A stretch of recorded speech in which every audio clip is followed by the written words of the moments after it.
I've been missing some documents since last week and I don't find them. Where in this cabinet these are all located? Oh, wait a minute. Look what I found. Questions for Ask Your Father. Let's do these questions and I can find that stuff later on. Let's look at the question. How can people say they are faithful and still do a lot of wrong? How can we say we are faithful to God and still do a lot of wrong things? St. Augustine says, we are all created with what is called concupiscence, means desire to do bad, or desire to make choices that are unhealthy, choices that do not build us, but in fact destroy us.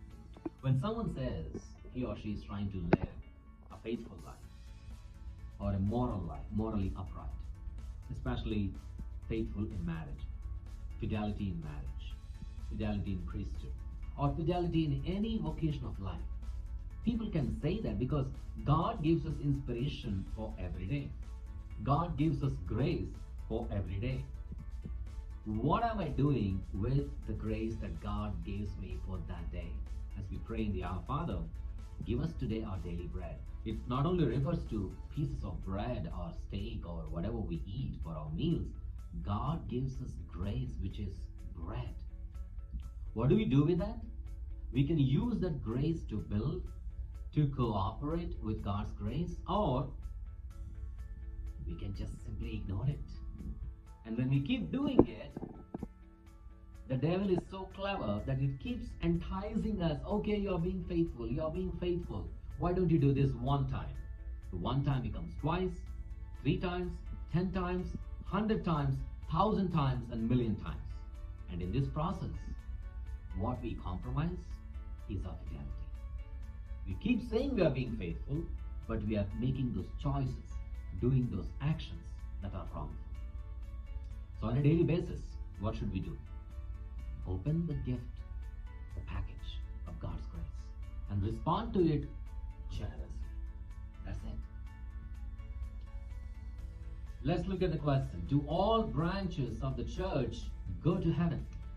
Do all branches of the church go to heaven? Yes, we are. We are heaven bound. Heaven is our home. Heaven is our destination. Regardless of the church you go to, Jesus is worshipped as the King, as the Lord. And Jesus taught us how to pray in the Our Father, who is in heaven. So the Father who is in heaven constantly invites us to fix our gaze on heaven. That is why Give Us Today Our Daily Bread has a consequence on the way we live our lives on the earth. We live our finite lives on this earth, but preparing us to our ultimate heaven, home, which is heaven. Regardless of Methodist Church or Lutheran or denominations or Pentecostal, Catholic, or you name them, every church, how big or small, should teach us, and I believe they do, that we are all bound for heaven. Our ultimate citizenship is in heaven.